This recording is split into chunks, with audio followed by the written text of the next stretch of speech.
Start করি, ready হলে বলবে। আচ্ছা, নমস্কার। প্রথমেই আপনাদের সকলকে স্বাগত জানাই। আপনারা জানেন গত বেশ কয়েকদিন যাবৎ যাদবপুর বিশ্ববিদ্যালয়ে ঘটে যাওয়া যে ঘটনা, যেখানে শিক্ষামন্ত্রী সহ অধ্যাপক সহ আমাদের তৃণমূল ছাত্র পরিষদের বিভিন্ন সদস্যরা তাদেরকে যে আক্রমণ করা হলো, এবং সেইটাকে কেন্দ্র করে যে কুনাট্য রচনা হয়েছে, সেটাকে কেন্দ্র করে যে মিথ্যে ফেক নিউজ, যে মিথ্যে ছবি, ভুয়ো ছবিকে কেন্দ্র করে বাংলার রাজনীতিতে প্রাসঙ্গিক হওয়ার চেষ্টা করছে সিপিএম, বিশেষ করে তাদের ছাত্র সংগঠন, এবং তার সঙ্গে সহযোগিতা নিয়েছে মাওবাদীদের। সেই জায়গা থেকে দাঁড়িয়ে আমরা দেখছিলাম যে এসএফআই এর তরফ থেকে কয়েকটা প্রেস কনফারেন্স হয়েছে, এবং সেই প্রেস কনফারেন্সগুলোতে বিশেষ করে আমি যে কয়েকটা ভিডিও এবং পোস্ট ছেড়েছি আমরা ফেসবুকে, সেগুলোকে কাউন্টার করে বিভিন্ন রকমের তারা ভিডিও আনছেন। আমি সবার আগে প্রথমে একটু ব্যাপারটার সামারি যদি করে নিই। কি হয়েছিল? ওয়েবকুপার একটা মিটিং ছিল, ব্রাত্য বসু সেখানে ছিলেন। ব্রাত্য বসু সহ সেখানে কারা উপস্থিত ছিলেন? 3000-এর কাছাকাছি অধ্যাপক। এই ঘটনা যখন চলছে, এই প্রোগ্রাম যখন চলছে, সেই প্রোগ্রাম চলতে চলতে প্রথমেই আমি আপনাদের যেটা দেখাতে চাই, যে এই প্রোগ্রাম চলতে চলতে একদম ভিড়ের পেছন থেকে বামেদের ছাত্র সংগঠনের সদস্য এবং তারই সঙ্গে কিছু হতে পারে, তার মধ্যে মাওবাদী থেকে শুরু করে বিভিন্ন সদস্যরা রয়েছেন, তারা সেই জায়গায় দাঁড়িয়ে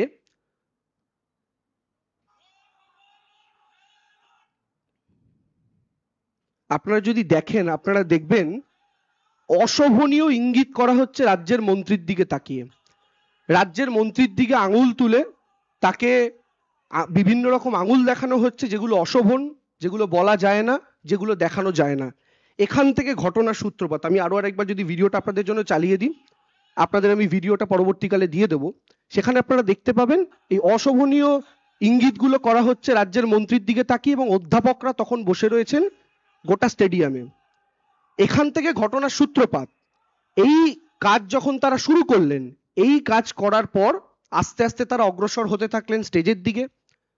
আমাদের অধ্যাপক, তাদের মধ্যে আমাদের মুখপাত্র প্রদীপ্ত মুখোপাধ্যায়, তিনি তাদেরকে বোঝাতে গেলেন, ভাই আমাদের প্রোগ্রামটা আমাদের করতে দাও, এবং এই বোঝানোটা তার কাল হলো, তাকে মারধর করা হলো, ধাক্কাধাক্কি করা হলো। আমার একটা সহজ প্রশ্ন সিপিএম এর বন্ধুদের কাছে, এসএফআই এর দাদা ভাইদের কাছে, বোনেদের কাছে, বন্ধুদের কাছে, আজ থেকে কয়েক বছর আগে, কয়েক দশক আগে, যখন তৃণমূল কংগ্রেসেরই কোনো এক প্রাক্তন নেতার বিরুদ্ধে কোনো এক শিক্ষক বা শিক্ষিকার সঙ্গে খারাপ ব্যবহারের অভিযোগ উঠেছিল, আপনাদের সেই জগ ছুঁড়ে মারা এপিসোড আপনাদের প্রত্যেকের, সেটা নিয়ে খুব আলোচনা হয়েছিল, অত্যন্ত নিন্দনীয় ঘটনা। সেই ঘটনাটা নিয়ে আজও আমাদের বিরোধীরা 10 বছর 15 বছর পরেও আলোচনা করেন। কিন্তু আজকের দিনে দাঁড়িয়ে আমাদের বিরোধীদের, বিশেষ করে এসএফআই এর সদস্য বা মোহাম্মদ সেলিম থেকে সুজন চক্রবর্তী, তাদের কাউকে অধ্যাপকদের হেনস্থা করা, তাদেরকে মারধর করা নিয়ে একটা কথা বলতে শুনছি না। যে কাজ আরাবুল ইসলাম করেছিলেন সেই সময় নিন্দনীয় ছিল, সেই সময় সমালোচনা হয়েছিল। আজকে একই ঘটনায় এসএফআই এর গুন্ডারা যখন বিশ্ববিদ্যালয়ের ভেতর একই কাজ করলো, অধ্যাপকদের গায়ে হাত তুললো, তখন এটা নিয়ে আমার সিপিএম, এসএফআই এবং অন্যান্য বামপন্থী সংগঠনের বন্ধুরা চুপ কেন? এটা আমাদের প্রশ্ন থাকলো। এর পরবর্তীকালে আমাদের সকলকে, আপনারা জানেন, মারধর করা হলো, ব্রাত্য বসুর গাড়িকে ঘিরে ধরা হলো, এবং ব্রাত্য বসুর গাড়িকে যখন ঘিরে ধরা হলো, তখন স্পষ্ট ভিডিওতে আপনারা প্রত্যেকে দেখেছেন, এটা বলা হচ্ছে ইট নিয়ে আয়, ইট নিয়ে আয়, চার্জ কর, চার্জ কর। এবং এটার পর আপনারা প্রত্যেকে দেখেছেন ইট দিয়ে ব্রাত্য বসুর গাড়ির কাঁচ ভাঙা হয়, এবং স্বাভাবিকভাবেই আপনি আমি যে কেউ যদি গাড়ির ফ্রন্ট সিটে বসে আছি আর আমার সামনের কাঁচটা ভেঙে এত বড় গর্ত হয়ে গেছে, আমি জানি এরপরে যারা ইট নিয়ে আসছে আমার মাথাটা ফাটাবে, আমি কি সেখানে বসে অপেক্ষা করব? অনেকে প্রশাসনের কথা বলছেন, পুলিশ কি যাদবপুর ইউনিভার্সিটির ভেতরে ঢুকবে? আর যাদবপুর ইউনিভার্সিটির ভেতরে পুলিশ ঢোকানি 2014 সালে একটা হোক কলরবের মতো আন্দোলন দাঁড়িয়ে গিয়েছিল, সেই ইতিহাস আমরা প্রত্যেকে জানি। আবার যারা পুলিশের কথা বলছেন, এখানে তো পুলিশের কোনো রোল নেই, এবং এখানেই ব্রাত্য বসু অভিভাবক সুলভ আচরণ করেছেন, তিনি কিন্তু পুলিশ ডাকেননি। প্রাণের সংশয় হতে পারে এবং হচ্ছে জানার পরেও এতগুলো তৃণমূল পন্থী অধ্যাপক সংগঠনের সদস্যদের, অধ্যাপকরা এখানে রয়েছেন, তাদের প্রাণ সংশয় জানার পরও তারা কেউ, ইনক্লুডিং ব্রাত্য বসু, তারা কেউ কিন্তু পুলিশ ডাকেননি, নিজেরা ওখান থেকে বেরিয়ে গিয়েছেন, এবং স্বাভাবিকভাবেই, স্বাভাবিক মানব সত্তা অনুযায়ী বেরিয়ে গিয়েছেন। এটার মধ্যে অবাক হওয়ার কিন্তু কোনো কিছু নেই। এখন বিষয়টা হচ্ছে, এই গোটা ঘটনাটাকে কেন্দ্র করে একটা ছবি যেটা সর্বত্র দেখানো হচ্ছে, এই ছবিটা, এই ছবিটা সর্বত্র দেখানো হচ্ছে এবং বিশেষ করে আমাদের সিপিএম এর বন্ধুরা, যেটা নিয়ে আমি গতকালকে ভিডিও করেছিলাম এবং আমার সেই ভিডিওর অন্য অংশ নিয়ে অন্যরকম বিশ্লেষণ করেছেন বামপন্থী বন্ধুরা, এসএফআই এর আমার প্রিয় দাদা সৃজন দা প্রেস মিট করেছে দেখছিলাম। আচ্ছা, আমাকে একটা কথা বুঝিয়ে দিন, এসএফআই এর দাদাদের কাছে আমার অনুরোধ, আমার প্রিয় সৃজনদার কাছে আমার অনুরোধ, যিনি প্রেস মিট করছিলেন, আমার ভিডিওর বক্তব্য ছিল এই ছবিটি আপাতভাবে দেখে মনে হচ্ছে সত্যি নয়। কেন মনে হচ্ছে তার কয়েকটা কারণ আমি আপনাদের বলি। এই ছবিটা আপনারা স্পষ্ট দেখতে পাচ্ছেন যে একজন স্করপিওর সামনে চাকার নিচে ঢুকে রয়েছে। এখন কয়েকটা বক্তব্য। প্রথম, ওই দিন কোনো স্টিল ছবি তোলা হয়নি। যে কটা ভিডিও বা ছবি আপনি আমি প্রত্যেকে পেয়েছি, প্রত্যেকটা ভিডিও থেকে নেওয়া, ভিডিও পজ করে নেওয়া তার স্ন্যাপ। এটাও ভিডিও থেকে নেওয়া স্ন্যাপ। এই যে ভিডিও থেকে নেওয়া স্ন্যাপ, তাহলে ভিডিও থেকে যে স্ন্যাপটা নিয়ে যেখানে দেখানো হচ্ছে এই গাড়ির চাকার নিচে নাকি ইন্দ্রানুজ শুয়ে রয়েছে, তাহলে আমাদের বক্তব্য হচ্ছে এই ভিডিওটা কোথায়? যে ভিডিও থেকে এই স্ন্যাপটা তোলা হলো সেই ভিডিওটা কোথায়? গতকাল সৃজন দ্বারা প্রেস মিট করে যে ভিডিওটা দেখিয়েছেন সেটা গাড়ির ব্যাক সাইডের ভিউ, এবং সেখানে যে কেউ পড়ে যাচ্ছে, সে পড়ে সাইডে চলে যাচ্ছে না কোন দিকে চলে যাচ্ছে বোঝা যাচ্ছে না। সেটা একমাত্র বোঝার উপায় ফ্রন্ট ভিউ থেকে, যে ফ্রন্ট ভিউয়ে স্ক্রিনশট তারা ভাইরাল করেছেন। তো যেখান থেকে এই স্ক্রিনশটটা, যে ভিডিও থেকে আপনারা এক্সট্রাক্ট করেছেন, সেই ভিডিওটা কোথায়? এটা যতক্ষণ না আমাদের কাছে আসছে আমরা তো এটাকে সত্যি বলে মনে করতে পারবো না, এটাই স্বাভাবিক। কারণ সব ভিডিও অ্যাভেলেবেল মার্কেটে, আপনারা প্রেস মিট করে করে সব ভিডিও দেখাচ্ছেন, শুধু এই ভিডিওটা দেখাতে পাচ্ছেন না। দেখিয়ে দিন, তাহলে বুঝবো সত্যি হয়তো কোনো ঘটনা ঘটেছে, ঘটে থাকতেই পারে তাড়াহুড়োর মধ্যে, কিন্তু দেখিয়ে দিন। এক নম্বর কথা।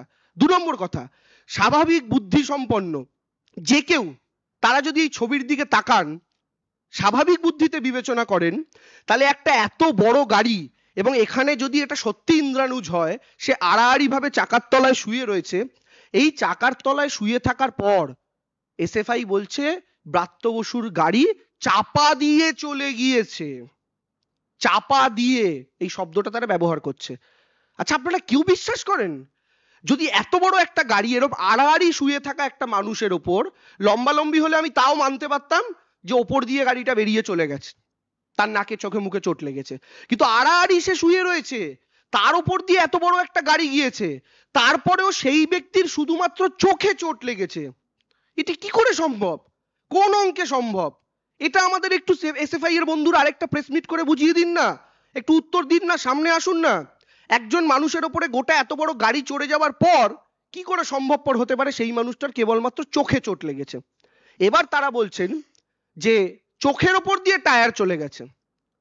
আচ্ছা, আমার একটা কথা বলুন, যদি চোখের ওপর দিয়ে টায়ার যেতে হয়, স্বাভাবিক বুদ্ধিতে যেটা বলে, আমাদের চোখকে টায়ারকে টাচ করতে হলে তার আগে কমপক্ষে নাকের হাড়, কপালের হাড় এবং গালের এই উঁচু অংশের হাড়কে ভাঙতেই হবে, কারণ চোখ এই তিনটের মাঝখানে অবস্থিত। কিন্তু তার কি নাকের হাড় ভেঙেছে, কপালের হাড় ভেঙেছে, গালের হাড় ভেঙেছে? না। আমি লাস্ট তার যা ছবি দেখলাম, তার চোখে কিছু ইনজিউরি অবশ্যই হয়েছে এবং তার এই জায়গাটা করে কিছু কেটে গিয়েছে, সেলাই পড়েছে। তা চোখের ওপর থেকে টায়ার চলে গেলে মাথা তো থেতো হয়ে যাওয়ার কথা, কিন্তু শুধু চোখে চোট লেগেছে। তার মানে চোখের ওপর দিয়ে টায়ার যাওয়ারও গল্প সত্য নয়, বডির ওপর থেকে গাড়ি যাওয়ারও গল্প সত্য নয়। তাহলে এই মিথ্যাচারটা আমাদের সিপিএম এর বন্ধুরা এই ছবিটা মার্কেটে ছড়িয়ে কেন করলেন, এটাই আমরা আগের দিন জানতে চেয়েছিলাম বিভিন্ন ভিডিওর মাধ্যমে। দ্বিতীয় কথা, এই ছেলেটিকে, ইন্দ্রানুজ বলে যে ছেলেটি আহত হয়েছে, সেই ছেলেটিকে আমরা মাওবাদী বলছিলাম বলে অনেকেই আমাদের বিরোধী রাজনৈতিক মনোভাবাপন্ন মানুষ বলছিলেন যে কোনো ছাত্রকে এভাবে মাওবাদী বলে দাগিয়ে দেওয়া ঠিক নয়, ইত্যাদি ইত্যাদি। দেখুন, আমরা তাকে মাওবাদী বলছি না, এটা হচ্ছে ইন্দ্রানুজের ফেসবুক পোস্ট। ইন্দ্রানুজ নিজেই নিজেকে গর্ব করে মাওবাদী বলছে। কি লিখছে আমি পড়ে আপনাদের দেখাচ্ছি। লাল সেলাম কমরেড বিবেক, আচ্ছা পোস্টটা হচ্ছে তার, ইন্দ্রানুজ রয়, 12ই জুন 2023।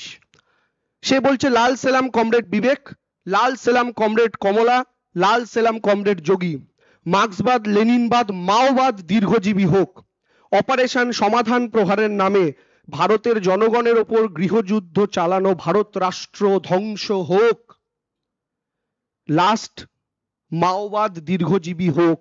এটা কার পোস্ট? ইন্দ্রানুজের নিজের পোস্ট। সে বলছে মাওবাদ দীর্ঘজীবী হোক। তো মাওবাদের দ্বারা যে পরিচালিত সে তো মাওবাদী। এটা তো জলের মতো স্বচ্ছ, এটাতে বিতর্কের কি অবকাশ আছে? এবং এই ব্যক্তিকে, যে ঘোষিত মাওবাদী, তার প্রতি আমি দেখতে পাচ্ছি সিপিএম এর নেতারা করতেই পারেন, একজন অসুস্থ হয়েছে তাকে দেখতে যাবো, আমাদের ব্রাত্য বসু তো তার ফ্যামিলিকে ফোন করে খোঁজ খবর করেছেন, সেটা কোনো ব্যাপার না, এটা মানবিকতার কাজ। কিন্তু আমি যদি এটা নিয়ে এই প্রশ্নটা করি উল্টো দিক থেকে, উল্টো অ্যাঙ্গেলে, যে এসএফআই আজকে মাওবাদীদের সঙ্গে মিশে গিয়ে যাদবপুরে অধ্যাপকদের পেটাচ্ছে, তৃণমূলের ইউনিটের সভাপতি কিশলয়, যে আমাদের আইটিরও স্টেট কমিটি সেক্রেটারি, তাদেরকে পেটাচ্ছে, আগুন জ্বালাচ্ছে, সেই ইন্দ্রানুজ এই এসএফআই সম্পর্কে যাদবপুরের কি বক্তব্য রেখেছিল, এটা আপনাদের প্রত্যেকের শোনার দরকার আছে বলে আমার মনে হয়। আপনাদের সবার জন্য ইন্দ্রানুজ এসএফআই সম্পর্কে কি বলেছিল সেটা একটু শুনে নিন। যখন নাকি আইসিসি রিস্ট্রাকচারিং এবং ইলেকশনের ডেট নিয়ে মিটিংটা শুরু হয়, তখন প্রথমে এসএফআই থেকে 3জন কর্মী নিয়ে ঢুকে যায়, যদি একজন করে আসার কথা ছিল। সমস্ত সংগঠনের প্রতিনিধিদেরকে আটকে দেয় এবং তালা মেরে তারা বাইরে থেকে হুমকি দিতে থাকে যে তোদের লাশ ফেলে দেবো, এবং তালা মেরে তারা বাইরে থেকে হুমকি দিতে থাকে যে তোদের লাশ ফেলে দেবো, এবং তালা মেরে তারা বাইরে থেকে হুমকি দিতে থাকে যে তোদের লাশ ফেলে দেবো। আমি অডিও হুমকিটা দেওয়াটাকে আমরা মনে করছি যে আমি অডিওটা আরেকবার চালাচ্ছি আপনাদের জন্য, কি বলছে ইন্দ্রানুজ এসএফআই সম্পর্কে, যাদবপুরে এসএফআই। যখন নাকি আইসিসি রিস্ট্রাকচারিং এবং ইলেকশনের ডেট নিয়ে মিটিংটা শুরু হয়, তখন প্রথমে এসএফআই থেকে 3জন কর্মী নিয়ে ঢুকে যায়, যদি কোথায় সাউন্ড আসছে না? ও মাইক, বুঝতে পেরেছি।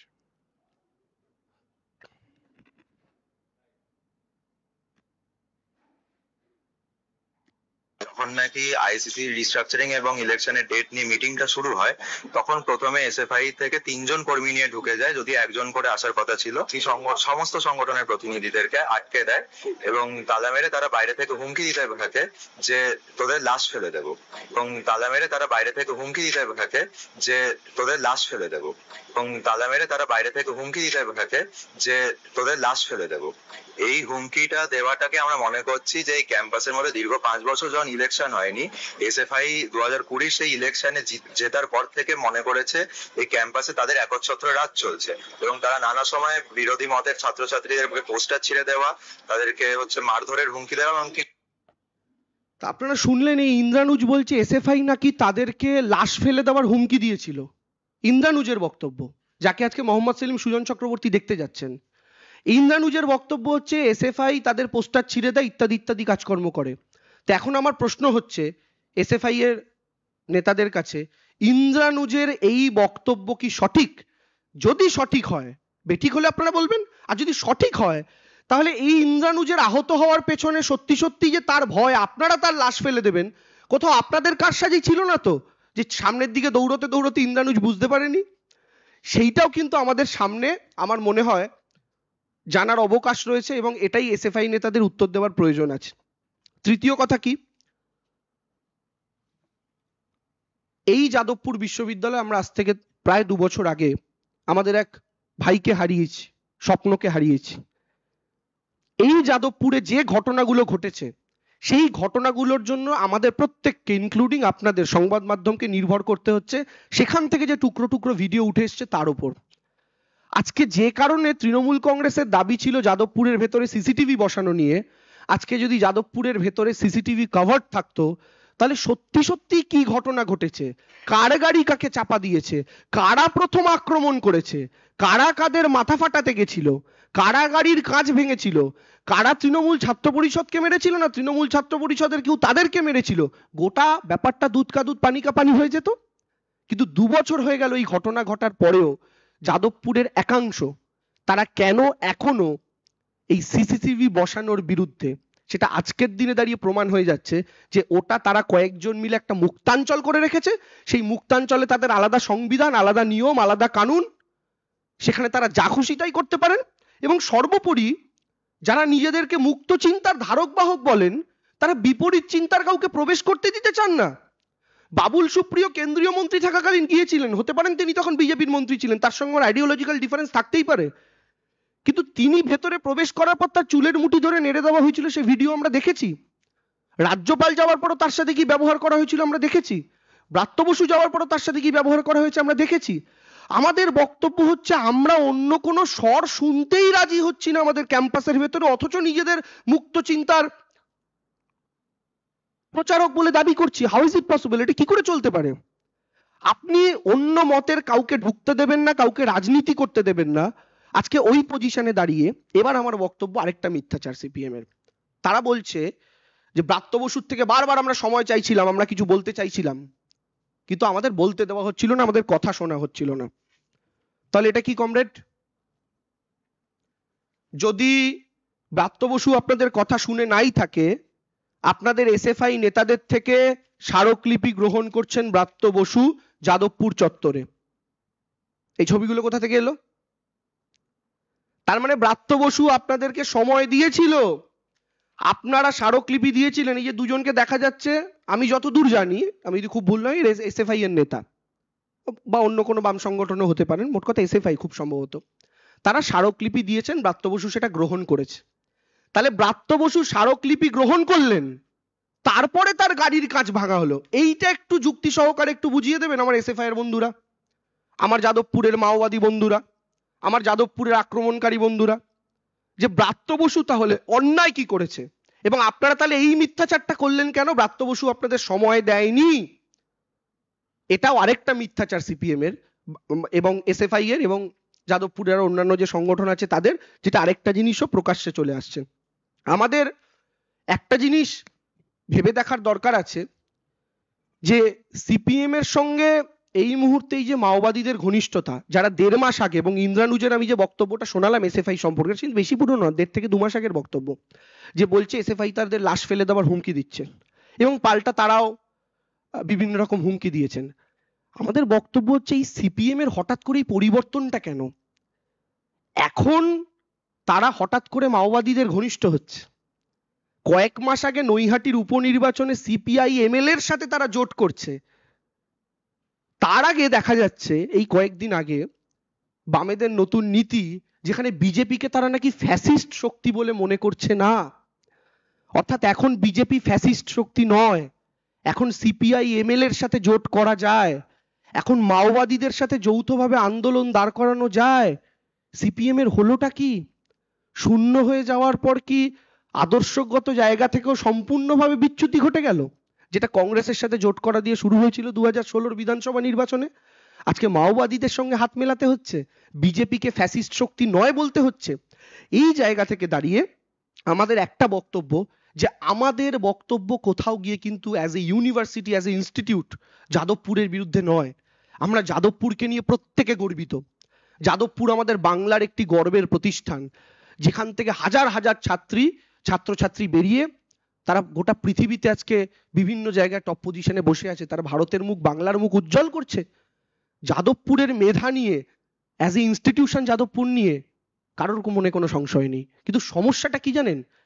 1000 জন পড়ুয়া থাকলে এই 10-12 জন যে গুন্ডা, 10-12 জন যে বদমাইশ, যারা পড়াশোনা করতে আসে না, যারা বিশ্ববিদ্যালয়টাকে এই রকম মারামারির আখড়া, রোজ রাস্তা দখল, রোজ মোড়ের মাথায় বসে পড়ছেন, রোজ হুমকি দিচ্ছেন, হুমকি পোস্টার দিচ্ছেন, কেন্দ্রীয় মন্ত্রীর চুলের মুঠি নেড়ে দিচ্ছেন, রাজ্যের মন্ত্রীর গাড়ির কাঁচ ভেঙে দিচ্ছেন, এই কাজ যারা করেন হাতে গোনা কয়েকজন, এরা কিন্তু যাদবপুরের বদনাম করার জন্য উঠে পড়ে লেগেছেন।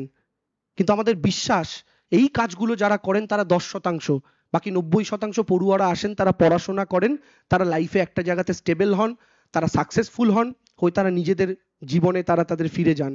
কিন্তু এই যে 10-12টা ছেলে মেয়ে, এই 15, 20, 30 সংখ্যা যাই হতে পারে, 10%, 15% ছেলে মেয়ে, তারা ক্রমাগত জেনারেশনের পর জেনারেশন ব্রেন ওয়াশ করতে করতে একটা নির্দিষ্ট সংখ্যক ছেলে মেয়েদের ক্রমাগত এই জিনিসটার মধ্যে দাঁড় করিয়ে রেখে দিয়েছেন, যার খেসারত আজও এই রাজ্যকে দিতে হচ্ছে, এই দেশকে দিতে হচ্ছে। সেই জায়গা থেকে দাঁড়িয়ে আমাদের স্পষ্ট বক্তব্য, যেটা আমরা প্রথমেও বললাম, আবারও বলছি, এই ঘটনায় বামেরা আরো একটা দাবি করেছেন যে তৃণমূল কংগ্রেসের গুন্ডারা নাকি ঢুকে পড়ছে। আমি আপনাদের এই আক্রমণকারীদেরই একজন, আমাদের এক বোন, সেই বোনের নাম হচ্ছে ব্রহ্মানী ভট্টাচার্য, জেইউ এর কেমিক্যাল, 2026-এ সম্ভবত তার পাস আউট। এটা হচ্ছে তাদের কোন একটা হোয়াটসঅ্যাপ গ্রুপের চ্যাটের স্ক্রিনশট। এই চ্যাটে ভয়ঙ্কর বক্তব্য আপনি যদি শোনেন, সকাল 11:03 এই গ্রুপের চ্যাট, গ্রুপের নাম হচ্ছে ব্যাচ অ্যাপোস্ট্রফি 26, অর্থাৎ 26এরা পাস আউট করবে। সেখানে ব্রহ্মানি সকাল 12:03 যখন সদ্য প্রিপারেশন চলছে ওয়েব কুবার প্রোগ্রামের, মানে হয়তো কেউ কেউ আসা শুরু করেছেন, তখন ব্রহ্মানি ভট্টাচার্য তিনি এই গ্রুপে লিখছেন, হোয়াটসঅ্যাপ গ্রুপে, লোকজন টিএমসি এর হাজারের ওপর লোকজন ক্যাম্পাসে, আশুতোষ, সুরেন্দ্রনাথ সব কলেজ থেকে বাসে করে চলে এসেছেন। তারপর বিভিন্ন কর্মচারী ইউনিট থেকে প্রচুর লোকজন এসছে। যে যে পারিস, হাতে যা পাচ্ছিস উইকেট ব্যাট নিয়ে আয়, হাতে যা পাচ্ছিস উইকেট ব্যাট নিয়ে আয়। আপনাদের প্রত্যেককে আমি যা যা ভিডিও দেখাচ্ছি বা স্ক্রিনশট দেখাচ্ছি এগুলো আমি পাঠিয়ে দেবো। এটা ব্রহ্মানি ভট্টাচার্য তিনি গ্রুপে টেক্সট করছেন সকাল 11টা, তখন অধ্যাপকরা আসা শুরু করেছেন। আমার এসএফআই বন্ধুদের কাছে আরো একটা অনুরোধ, ওয়েব কুপার অধ্যাপক এবং যাদবপুরের ছাত্র এবং ব্রাত্য বসুর সঙ্গে যদি এক বা দুজন এসে থাকেন, এরা বাদ দিয়ে একটা বহিরাগতর ছবি বা ভিডিও আপনারা দেখান প্লিজ। সোকল্ড আপনাদের ভাষায় যারা তৃণমূলের গুন্ডা, এরকম একটা গুন্ডার ছবি দেখান যে ওয়েব কুপার অধ্যাপক নয়, যাদবপুরের ছাত্র নয়, কিংবা মন্ত্রীর সাথে আসে এক দুজন বাদ দিয়া অন্য কেউ, দয়া করে সামনে আনুন। সৃজন ভট্টাচার্যের প্রেস কনফারেন্স আমরা দেখছিলাম, তারা বলছিলেন যে বাইরে থেকে তৃণমূল গুন্ডা নিয়ে আসছিল, এই গ্রুপের মেসেজও আপনারা দেখলেন। আপনারা তো জানেন ওখানে সংবাদ মাধ্যমের অনেকেই সেই প্রোগ্রাম হয়তো কভার করতে গেছিলেন ওয়েব কুপার, সেখানে কি অধ্যাপকদের বাইরে আর কেউ ছিল? সেই জায়গা থেকে দাঁড়িয়ে যে মিথ্যাচার করা হচ্ছে এর সপক্ষেও কোনো প্রমাণ তারা দিতে পারেননি এখনো পর্যন্ত। যে যাদবপুর মেধা সম্পন্ন বলা হয়, তাদের এই মিসক্রিয়েন্টসরাও মেধা সম্পন্ন বলে আমি মনে করি, নাহলে তো তারা যাদবপুরে চান্স পেতেন না। তারা একটা ভিডিও বা ছবি তুলে রাখতে পারেননি বহিরাগত গুন্ডাদের, যারা নাকি আপনাদের আক্রমণ করছিল। গাড়ি চলে যাওয়ার ভিডিও আপনারা রেকর্ড করতে পেরেছেন, কিন্তু তৃণমূলের গুন্ডারা যখন আপনাদের আক্রমণ করছিল তার কোনো ভিডিও পাননি, তার কোনো ছবি তুলতে পারেননি। তখন কোথায় গেছিল আপনাদের মোবাইল? স্টোরেজ ভর্তি হয়ে গেছিল। এই জায়গাগুলো থেকে আপনারা যদি সবকটাকে ডটগুলোকে কানেক্ট করতে শুরু করেন, আপনাদের কাছে গোটা ব্যাপারটা ক্লিয়ার হয়ে যাবে উস্কানি কাদের ছিল। এই যে শুরুর ভিডিও দেখালাম আপনাদের, যে ব্রাত্য বসুরা যখন প্রোগ্রাম করছেন তখন পেছন থেকে কিছু ছাত্রী কেউ ছিল না, আমার চোখে পড়েনি, তারা আঙুলের বিভিন্ন রকমের ইশারা দেখাচ্ছেন, যেটা দেখানো যায় না, যেটা রুচি সম্পন্ন নয়, সেই দৃশ্য দেখিয়ে তারা উস্কানি শুরু করেছেন। সেখান থেকে ব্রাত্য বসুকে ডেপুটেশন দেওয়ার পরেও তাকে আক্রমণ করা, আমাদের ঘর পুড়িয়ে দেওয়া শিক্ষা বন্ধুদের, আমার ইউনিটের প্রেসিডেন্ট, ছাত্র পরিষদের কিশলা এবং যে আমার আইটিরও স্টেট কমিটির সদস্য, তাদেরকে মারধর করা, এবং এই গোটা ঘটনাটা পরপর চলতে থাকলো। তার উপরে গাড়ির নিচে পড়ে থাকার একটা ফেক ছবিকে মার্কেটে এনে এই ব্যাপারটাকে আরো অন্যরকম ভাবে তৈরি করে সাধারণ ছাত্রছাত্রীদের মনে সহানুভূতি তৈরির মিথ্যা এবং ব্যর্থ প্রচেষ্টা এসএফআই এর তরফ থেকে করা হলো, যে জিনিসটা আজকে সাধারণ মানুষ বুঝে গিয়েছেন বলে আমাদের বিশ্বাস। এবং আমি শেষ করছি শুধু একটা কথা বলে, সামারি, সেই সামারিতে 5টা প্রশ্ন এক লাইন করে আমার সিপিএম এর বন্ধুদের কাছে, এসএফআই এর বন্ধুদের কাছে রইল, 5টা প্রশ্ন এক লাইন করে, দয়া করে এই 5টা প্রশ্নের উত্তর দিয়ে দেবেন, আমরা ক্ষমা চেয়ে নেব। 1, ওয়েব কিউপা, জেইউ স্টুডেন্টস এবং ব্রাত্য বসুর সঙ্গে যদি এক দুজন এসে থাকেন, তারা বাদ দিয়ে তৃণমূলের সো কল্ড কোনো বহিরাগত গুন্ডার একজনেরও ছবি বা ভিডিও আপনারা দয়া করে সামনে আনুন, আর না পারলে ক্ষমা চান।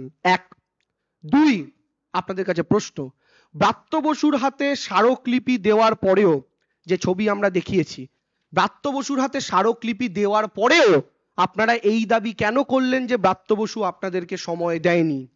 Question number 2। কোশ্চেন নাম্বার 3, এই যে ছবিটা আমরা একদম প্রথম আপনাদেরকে দেখিয়েছি, এই ছবিটার ভিডিও কোথায়? এই ছবিটা যে ভিডিও থেকে এক্সট্রাক্ট করা, সেই ভিডিওটা কোথায়? কারণ ভিডিওর মুভমেন্টটা যদি চোখে পড়ে তখন বোঝা যাবে যে এইরকম একজন পড়ে যাওয়ার পরেও, গাড়ি চড়ে যাওয়ার পরেও কি করে সেই মানুষটা অক্ষত থাকতে পারেন, শুধু চোখের কোনায় চোট লাগতে পারে। এটার ভিডিও কোথায়? 4র্থ প্রশ্ন, গাড়ি যদি চোখের ওপর দিয়ে চলে গিয়ে থাকেন, তার মানে টায়ারটা গেছে। তো এত মোটা টায়ার চোখের ওপর দিয়ে যাওয়ার পরেও কপালের হাড়, নাকের হাড়, গালের হাড় ভাঙলো না, কেবল চোখে চোট লাগলো এবং চোখের এই সাইডে 4টে সেলাই পড়লো, এটা কি করে সম্ভব? এবং 5, আপনাদের এখনকার blue eyed boy Indranuj SFI কে নিয়ে 1.5 মাস আগে যে বক্তব্য রেখেছে, এসএফআই নাকি তাদের লাশ ফেলে দেওয়ার হুমকি দিয়েছে, ইন্দ্রানুজের সেই অভিযোগ সত্য না মিথ্যা?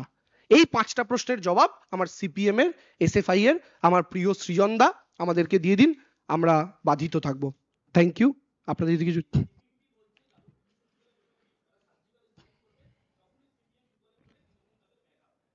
না, দেখুন আমি আবার বলছি, যাদবপুর আমাদের গর্বের বিশ্ববিদ্যালয়। যাদবপুরে সার্জিক্যাল স্ট্রাইক করব মানে এটা গোটা ইনস্টিটিউশনটার অপমান, মানে এই এই প্রতিষ্ঠানের অপমান। আমরা এইভাবে বলতে চাই না, এইভাবে ব্যাখ্যাও করতে চাই না। যাদবপুর আমাদের গর্ব, কিন্তু সেখানে যদি 1-2 জন সমাজের পক্ষে বিষধর, যারা এই ইন্দ্রানুজ তো বুদ্ধদেব ভট্টাচার্যকে নিয়েও কি লিখেছিল আপনারা দেখেছেন, প্রাক্তন মুখ্যমন্ত্রীকে নিয়ে, যে জনতার আদালতে তার শাস্তি হয়নি, এই রকম বক্তব্য যারা রাখতে পারেন, আমার মনে হয় এই কয়েকজন মানুষকে আমাদের সোসাইটি থেকে নিজেদের থেকে এলিমিনেট করার চেষ্টা করা উচিত, নিজেদের সম্পর্ক থেকে এলিমিনেট করার চেষ্টা করা উচিত। বাকি প্রশাসনের কাজ করবে, কিন্তু এই সার্জিক্যাল স্ট্রাইক আমরা এরকম কথাকে সমর্থন করি না।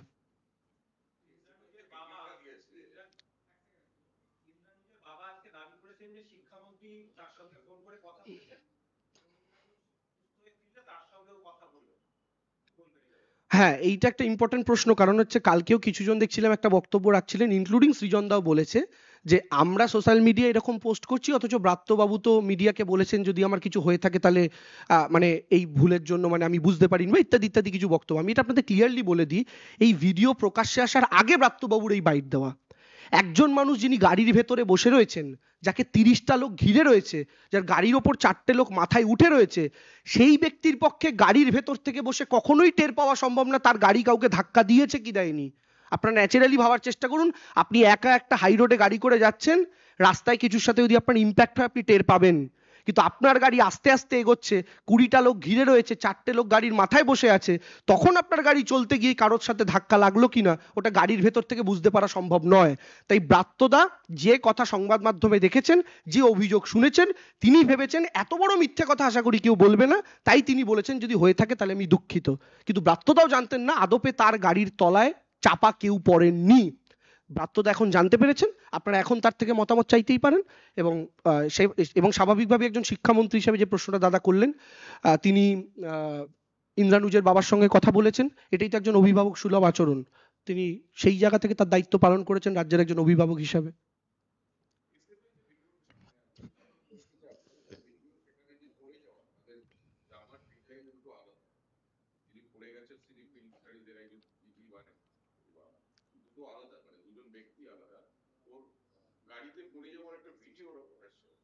না দেখুন, আমি এসএফআই এর যে ভিডিওটা মেনলি ওটা দেখা যাচ্ছে যে গাড়ির সামনে থেকে কেউ একজন পড়ে যাচ্ছে, পেছন থেকে ভিউটা। আমরা যে কারণে বলতে চাইছি পেছন থেকে এই দৃশ্য কখনোই ক্লিয়ার নয়। আমরা প্রথম দিন থেকে 4-5টা সম্ভাবনার কথা বলছি, যে ফ্রেম বাই ফ্রেম একটা যেটা আমাদের পোস্ট হয়েছে আপনারা দেখেছেন, একটা ভিডিও যেটা করে আমরা গতকাল বলেছি, এবং আমাদের মূল দাবি যেটা, এই যে চাকার তলায় ইন্দ্রানুজ শুয়ে রয়েছে এই যে ছবিটা, আমাদের বক্তব্য হচ্ছে এই ছবিটা সত্যি হওয়ার পেছনে যুক্তি কি হতে পারে, চাপা পড়া থেকে ইত্যাদি, যেটা আমি এতক্ষণ এক্সপ্লেন করলাম। তো আমাদের বক্তব্যের জায়গা হচ্ছে যদি এসএফআই এর দেখানো ভিডিওটা সত্যি হয় যে একজন গাড়ির সামনে থেকে দেখলাম পড়ে গেল, তিনি পড়ে গাড়ির সাইডে চলে গেলেন কিনা আমরা তো কেউ দেখতে পাইনি, কারণ তার যে চোখের ক্ষতটা, এই চোখের ক্ষতটা কিছু খোঁচা লাগার ক্ষত হতে পারে, কারণ একমাত্র খোঁচা লাগার ক্ষত হলেই স্পেসিফিক্যালি চোখ এবং তার আশেপাশের 1-2টো জায়গা আহত হতে পারে, কিন্তু যার চোখের ওপর দিয়ে গাড়ি চলে যায় তার শুধুমাত্র চোখের মণি এবং তার আশেপাশের 2টো জায়গায় সে আহত হতে পারে না, তার কপালটাই থেতলে যাওয়ার কথা। থ্যাঙ্ক গড এরকম কোনো খারাপ ঘটনা আমাদের সেই ইন্দ্রানুজের সঙ্গে ঘটেনি। তো সেটাই আমাদের বক্তব্য, এসএফআই মিসলিড করার চেষ্টা করছে আবার এমন একটা ভিডিও দেখিয়ে যেই ভিডিওটা আদপে স্পষ্ট নয়, এবং যে জামার কথা বলা হচ্ছে সেই জামা নিয়েও যথেষ্ট বিতর্কের অবকাশ রয়েছে, কারণ আপনারা যারা এখানে ক্যামেরা ইউজ করেন তারা প্রত্যেকে ভালো মতো জানেন এই ভিডিওটা তো খুব একটা যে বিরাট, আপনাদের যে মিডিয়া ক্যামেরা ইউজ হয় সেরকম ক্যামেরায় তোলা তা নয়, মোবাইলের ক্যামেরায় তোলা, এবং মোবাইলের ক্যামেরার দিকে সূর্যের ফ্লেয়ার পড়লে সেক্ষেত্রে অনেক রকম পরিবর্তন হয়ে যায়, আপনারা এটা আমাদের থেকে বেটার জানেন, ফলে সেরকম কোনো ঘটনা কিনা এটা আমি বলার জায়গাতে নেই। কিন্তু আলটিমেটলি যে 3টে সম্ভাবনা আমরা বলছি, যে হতে পারে ইন্দ্রানুজ যেটা পড়ে যাচ্ছে দেখা যাচ্ছে একটা ছেলে স্কুটিতে, ওটা ইন্দ্রানুজ, না হলে সাইড দিয়ে একটা ছেলে বেরিয়ে যাচ্ছে ওটা ইন্দ্রানুজ, আর না হলে যে ছেলেটা পড়ে যার চোখে আহত দেখা যাচ্ছে সেই ছেলেটা ইন্দ্রানুজ। যদি সেটা হয়ে থাকে তাহলে গাড়ির চাকার তলায় থাকা ছেলেটা শুধুমাত্র চোখের চোট নিয়ে কি করে তারপরে মিডিয়াতে বাইট দিতে পারেন, এইটা আমাদের স্পষ্ট প্রশ্ন।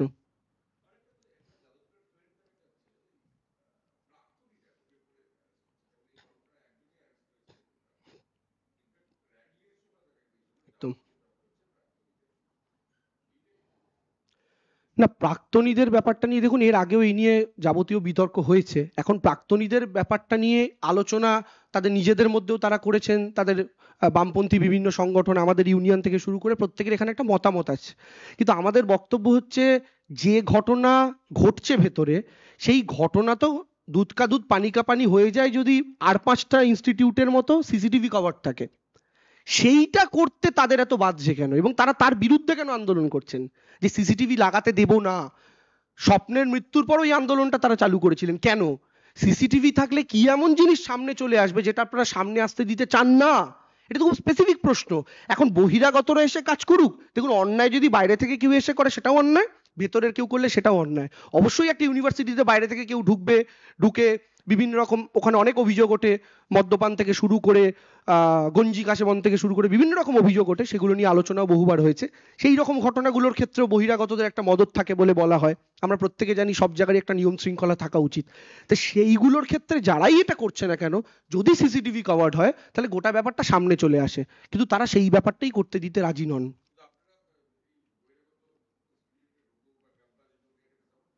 দেখুন, অ্যাজ হোল আমরা এর আগেও আমাদের এই নিয়ে আলোচনা হয়েছিল। আমরা একটা কথা যেটা বলেছি সেটা হচ্ছে, বিভিন্ন জায়গায় যে ছাত্র সংসদ, সেই ছাত্র সংসদের সঙ্গে ইনস্টিটিউট কর্তৃপক্ষ যারা আছেন তাদের সঙ্গে আমার মনে হয় আলোচনার প্রেক্ষিতে একটা ক্লিয়ার ডিসিশনে সব জায়গাতে এটা আসা উচিত। সেক্ষেত্রে আমার মনে হয় কারা কি সিদ্ধান্ত নিচ্ছেন, সেই সিদ্ধান্তে কারা কোন পক্ষে আছেন, সেটাও সেক্ষেত্রে ক্লিয়ারলি আসা উচিত। যে একটা নির্দিষ্ট বিশ্ববিদ্যালয় বা কলেজ, সেখানকার ছাত্র সংসদের সিদ্ধান্ত বহিরাগতরা প্রবেশ করবে কি করবে না, এবং সেখানকার কর্তৃপক্ষ যারা আছেন তারা কি সিদ্ধান্ত নিচ্ছেন, এবং উভয় মিলে একটা সেম পেজে আসতে পারছেন কিনা। আমার মনে হয় ইন্ডিভিজুয়াল কলেজ স্পেসিফিক বা ইউনিভার্সিটি স্পেসিফিক এই ডিসিশনগুলো করা এবং এটাকে প্রকাশ্যে নিয়ে আসা মিডিয়ার মাধ্যমে সাধারণ মানুষের কাছে এটা আনার দরকার।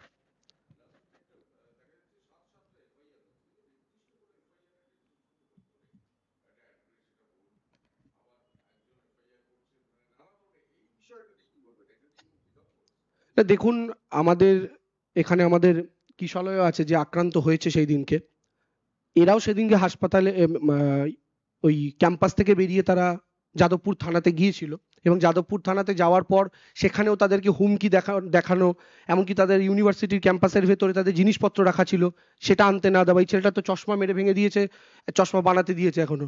তো সেই জায়গা থেকে দাঁড়িয়ে এই যে পরিস্থিতি, এই পরিস্থিতির মধ্যে দাঁড়িয়ে কিশোর, আমি চাই তুই একবার আয় এখানে পাশে এসে বস। তো সেই জায়গায় দাঁড়িয়ে আমার মনে হয় যে এই যে এও তখন সেই মুহূর্তে উপস্থিত ছিল, এবং এও থানাতে গিয়েছিল। একটু এগিয়ে আয়। এ আমাদের আইটি স্টেট কমিটি সেক্রেটারি এবং যাদবপুরের টিএমসিপির ইউনিটের প্রেসিডেন্ট। একেও সেদিনকে ভয়ঙ্করভাবে মারধর করা হয়, এবং এর চশমা ভেঙে দিয়েছে, চশমা ভেঙে চশমা ছুঁড়ে ফেলে দিয়েছে। সে চশমাটা খুঁজেও পাইনি এখনো পর্যন্ত। এ হাই পাওয়ারের চশমা, এখন চশমা ছাড়া ঘুরে বেড়াচ্ছে, চশমা বানাতে দিয়েছে এখনো পর্যন্ত। তো এরা সেই মুহূর্তে গিয়ে যাদবপুর থানায় বসে তারা যাদের যাদের চেনেন, তাদের সম্পর্কে যেইটুকু ডিটেলস জানেন, তার ভিত্তিতে যেইটুকু কমপ্লেন করার করেছেন। পরবর্তীকালে আলো কোনো ডিটেলসের যদি প্রয়োজন হয়, তাহলে এদের কাছে যেইটুকু যা ডিটেলস আছে এরা প্রত্যেকে দিয়ে হেল্প করবে প্রশাসনকে। কিন্তু আমাদের অনুরোধ, প্রশাসনের উচিত প্রম্পট অ্যাকশন নেওয়া, এবং প্রশাসনের কাছে আমাদের অনুরোধ থাকবে যে প্রশাসন যেন এইরকম মিসক্রিয়েন্টসদের বিরুদ্ধে স্ট্রং অ্যাকশন নেয়। ঠিক আছে? হ্যাঁ, সবকটা একসাথে কি করে ধরবো গো? ও আচ্ছা আচ্ছা, ঠিক আছে। আগে আগে ব্রাত্য বসুর সাথে মিটিং, ঠিক আছে। ও আচ্ছা। হুম।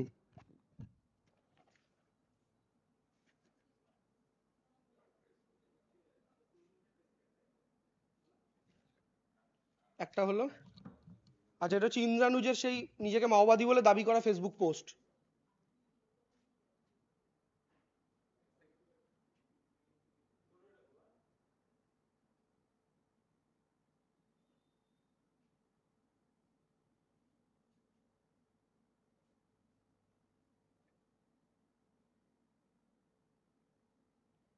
লাগাই পরেরটা। হুম। আচ্ছা,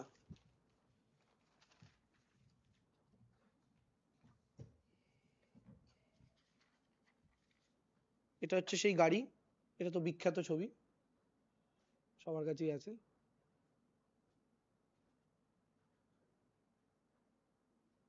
ঠিক আছে। আর আর এই ব্রাত্য বসুর সাথে মিটিং এর আরো কয়েকজন এক্সট্রা, যে ব্যাকগ্রাউন্ডটা বোঝা যাচ্ছে ওটা একটু ক্লোজ ফ্রেমে ছিল, এটা যদি নেন।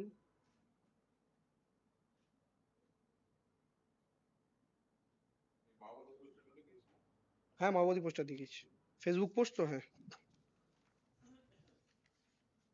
ব্যাস। আর ভিডিওগুলো যেগুলো দেখালাম ওগুলো যদি কারো লাগে দিয়ে দিন। হ্যাঁ, ব্রহ্মানির চারটা প্রিন্ট আউট করা নেই, বাট ওটা ট্যাবে আছে, আমি জুম করে দিচ্ছি, ওটা দেখতে পাবে। হ্যাঁ, নাও। হ্যাঁ, সব দিয়ে দিচ্ছি।